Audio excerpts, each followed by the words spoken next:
Oiê! Mas o cast de hoje também tá tão especial. Eu tô aqui com a doutora Patrícia Frois. Gente, além de uma profissional excepcional, é a minha parceira de vários estudos. Aliás, Patrícia, já foram 7? Já. Eu acho que às vezes eu até me perco.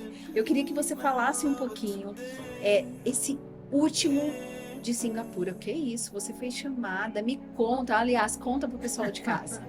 Então, Singapura aconteceu o Congresso Mundial de Dermatologia, que só acontece de 4 em 4 anos. É um dos mais importantes, talvez o mais importante acontecimento em termos de Congresso da Dermatologia. E o próximo Vai ser o próximo no México, Ai, que delícia. 2027. Então, de 4 em 4 anos, eles abrem, né, para a gente enviar os trabalhos e eles fazem uma seleção. Foram 5.700 e poucos trabalhos, ou seja, 5.000. E eles selecionam só 50. Desses 50, uma parte vai ser para palestrar e outra parte vai ser para pôster. E defesa, E apresentação e discussão. E esses pôsteres tem o pôster que apresenta, que foi o nosso, e o pôster que não apresenta. Então, ainda tem outra seleção, sim. Porque alguns pôsteres, eles ficam só no material de consulta, outros são apresentados. E aí a gente teve a oportunidade de apresentar o último estudo que a gente realizou. E como foi essa experiência lá? Então, Para o pessoal que eles gostaram? como é apresentado, então a gente tem visitas, né? No horário de 2 às 4 da tarde, os estandes, as pessoas, as palestras param para o pessoal circular e também passam os avaliadores, que são aquelas pessoas que você apresenta o trabalho. Então, durante a minha apresentação, param pessoas, e aí tinham vários chineses, sempre o pessoal, claro, o congresso era na Ásia, então havia muitas pessoas da China, Sim. do Japão, da Coreia, então havia muitos interessados, porque eles estão em crescimento sobre o ozônio. E, além disso, ouvir sobre um cosmético que tivesse essa característica, ou seja, né, combinado com ozônio, eles nunca tinham escutado. Então, eles queriam saber muito como é que foi feito, preparado, né? Esse cosmético também. E eu falei, bom, eu precisava da Joyce aqui para poder explicar para eles como é que é essa preparação, porque tudo isso feito de uma maneira que eu me lembro, você sempre pensou muito no cuidado, a instabilidade da molécula Sim. do ozônio, como colocar isso na indústria, como colocar isso injetável. E tanto que a gente demorou tanto para a gente desenvolver essa fórmula. Eu lembro do Fábio falando, Joyce, o ozônio já passou 1 ano. Eu falei assim, mas eu não consegui ainda estabilizar, eu não consegui quantificar a quantidade de peróxido dentro do produto. Não fazia sentido, né? Eu acho que você e toda a sua equipe faz um trabalho lindíssimo e de muita seriedade. Então, a empresa também, ela tem que pensar nisso. Olha, eu também preciso entregar algo muito sério. Algo que funcione, que está preparado para entrar no corpo. Então, assim, depois da minha apresentação, houveram vários questionamentos. A maior parte deles eram ligadas a como essa empresa, né? Porque aí eu apresento e falo, é uma empresa brasileira que desenvolveu esse cosmético com essa característica da presença do ozônio, com essa característica desses efeitos. Então eles queriam entender como foi feito, né? E aí era o maior interesse. E também, claro, interessaram em ver os resultados na gordura localizada, já que nós fizemos um estudo para gordura localizada. E aí um estudo tão lindo. Sim, com resultados interessantes, com resultados histológicos, com resultados imunohistoquímicos. Então, o nível de estudo, né, não foi à toa que ele foi selecionado para ser apresentado lá. Agora me fala uma coisa. Qual é a importância, na sua opinião, sobre essa validação de estudo? E como você vê isso de importância para o nosso segmento? E melhor, quão complexo é todo esse processo e o que envolve? Porque o pessoal, muitas vezes, não sabe o que é um estudo. Acha que é simplesmente passar e é fácil, você vai lá e tem os contatos e publica. Eu acho que é legal você meio que sintetizar as etapas de como e demora, né, Patrícia? Sim. Nós iniciamos toda essa discussão em 2021, quando a pandemia deu uma diminuída, imagina, 2021. Agora que a gente está com um estudo na revista para publicação. Então, o processo começa desde o comitê de ética, porque a Mésio desenvolveu algo que não existia. Sim. E na hora que eu digo algo não existe, eu não posso colocar algo que não existe numa pessoa sem uma aprovação de um comitê de ética, porque é uma pessoa que vai ser tratada. Então, para isso, existem várias etapas: o comitê de ética, a descrição que a empresa tem que fazer de todos os componentes, o registro, né, desse produto que tem que estar tudo feito, tudo claro. Então, são etapas difíceis que demoram. E depois disso, testes, né, Joyce? A gente testou várias dosagens, porque quando você é o pioneiro, você não tem em quem se embasar. É diferente quando você já tem um estudo. Sim. Você fala, aquela empresa fez um estudo baseado nisso, você já tem um estudo comparativo. Claro. Nós não começamos. Caminho. Nós entramos sem nenhuma orientação, não houve um caminho, um percurso já feito para seguir. Então, tanto a Joyce como o Fábio, a Eneida, que são mais experientes em ozônio, estavam todos eles pensando como fazer, testando como fazer, para depois, aí sim, a gente aplicar. E depois disso, parece fácil. Aplicou, tratou, são 2 meses, né? Sim. Acabou. Não. Vai para a etapa de análise. Depois que tudo é analisado, vai para a construção de um relatório. Depois tem que fazer o artigo, tem que passar para o inglês. A equipe tem que corrigir o artigo, que isso também demora. Todo mundo tem que ler, todo mundo tem que dar a sua contribuição, para que depois esse artigo consiga chegar lá na revista. E quando chega na revista, também não é assim. Porque tá tem ótimo, outra etapa. As revistas que nós publicamos, né, a gente sempre teve um cuidado de mandar para revistas de impacto, para que realmente o trabalho tivesse um peso científico. Né? Publicar, você pode publicar em qualquer revista, mas publicar em uma revista de impacto é o que faz a diferença. Porque significa que várias pessoas leram o artigo e várias pessoas analisaram. E não é qualquer pessoa, são expertos em farmácia, expertos em outras áreas, médicos, porque são revistas de dermatologia. Sim. Então, às vezes, esse experto, ele é muito exigente, e aquilo que está escrito ali não é simples. Tem que ser melhorado, tem que ser analisado melhor, e aí isso toma tempo. Por isso, todo esse processo leva muito tempo, não é simples. E me fala uma coisa, vamos falar algumas coisas agora, para as pessoas conhecerem um outro lado da Patrícia. Essa Patrícia estudiosa, que desenvolve vários projetos dentro do segmento da estética, não é só com a Meso, ela tem parceria com várias outras empresas e faz um trabalho incrível no setor. Quantos anos já de estética, Patrícia? Que eu sou, trabalho na área já tem mais de 30 anos. E eu diria uma pessoa, um profissional que até hoje é renomado, que as pessoas respeitam com seriedade, que isso é muito difícil no nosso segmento, a gente manter, né? E aí eu quero falar uma coisa. Me conta aí.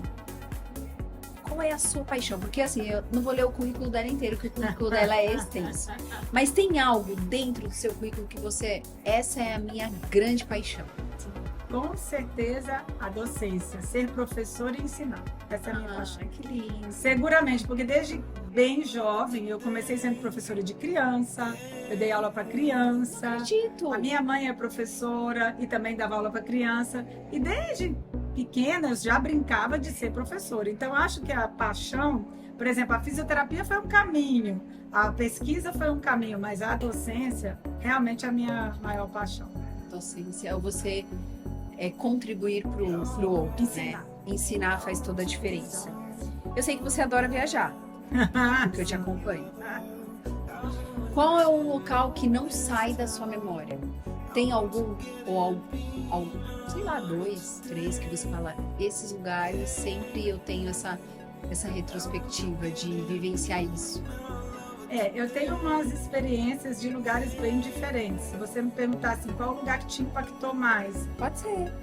Assim, acho que são 3 lugares, como você falou, que são bem diferentes na forma que me impactou. Por exemplo, quando eu estive na Coreia, para mim, primeiro, o mundo da cosmetologia na Coreia é um mundo totalmente diferente de tudo que a gente conhece.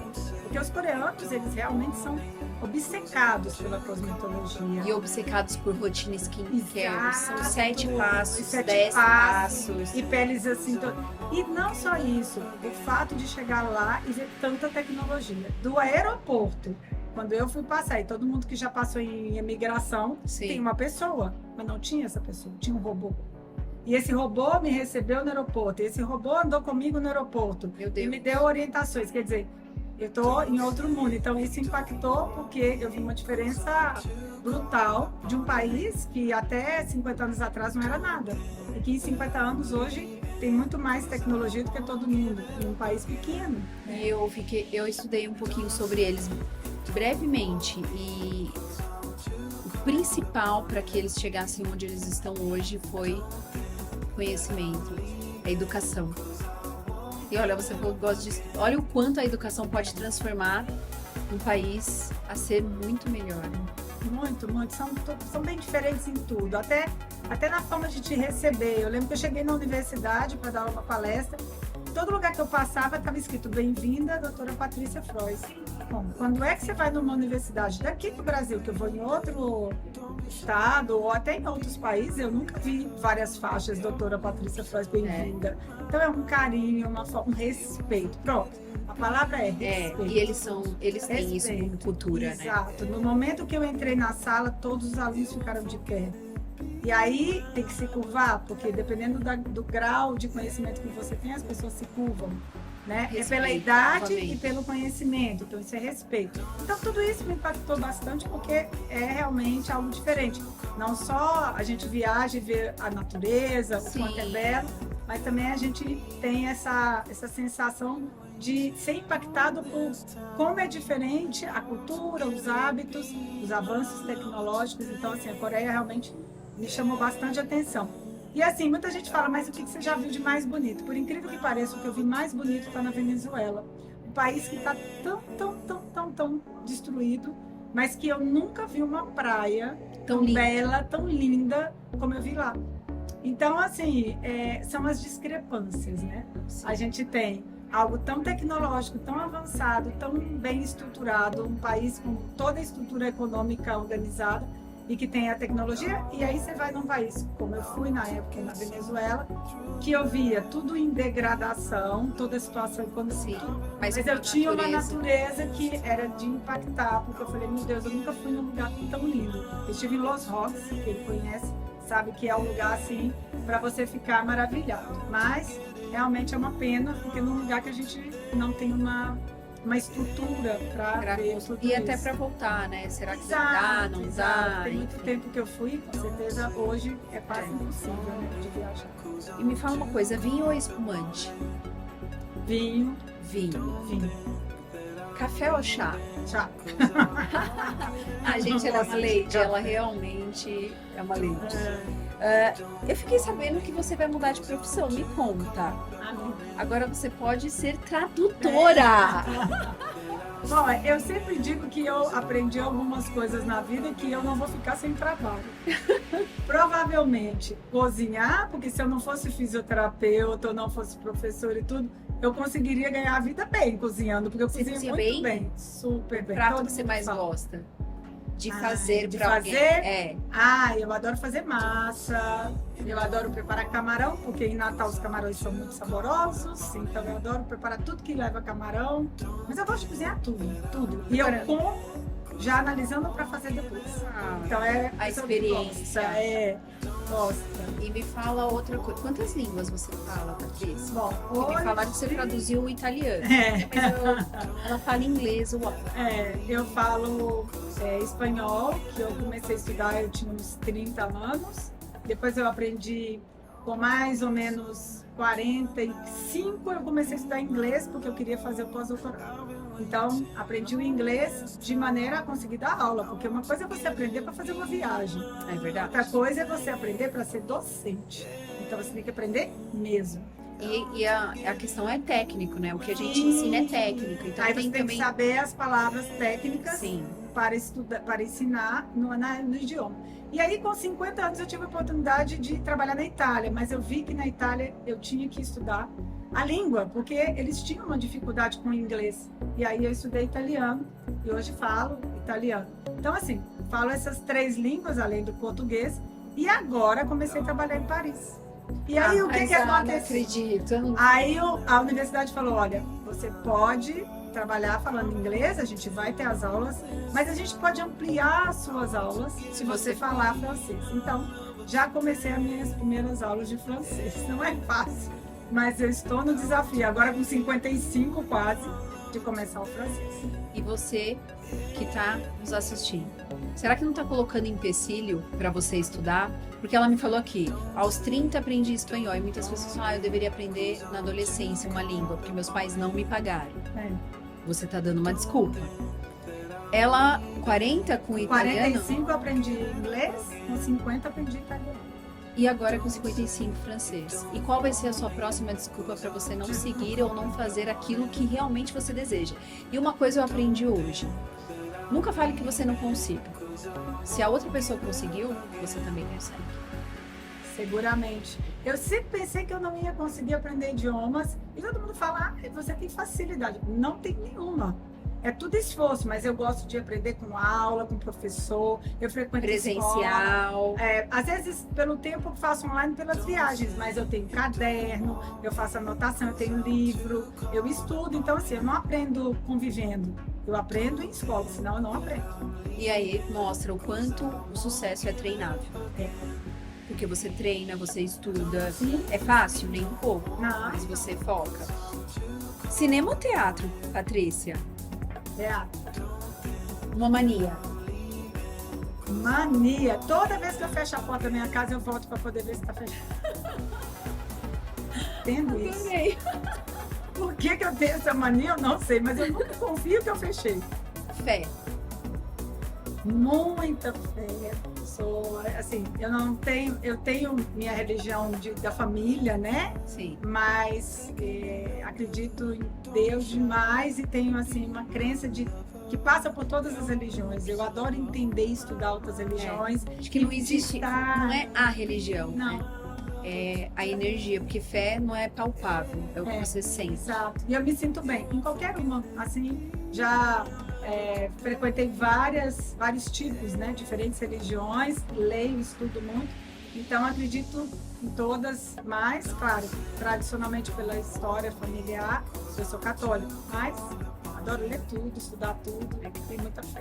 Quero te agradecer, viu? Foi muito importante ter você aqui, de verdade. Gente, quando eu conheci ela, quando você vê a Patrícia passando, né, nos congressos, imagina, nossa, como será que ela é pessoalmente? Eu tive a oportunidade de conhecer a Patrícia pessoalmente. Eu estava grávida do meu filho Lucas.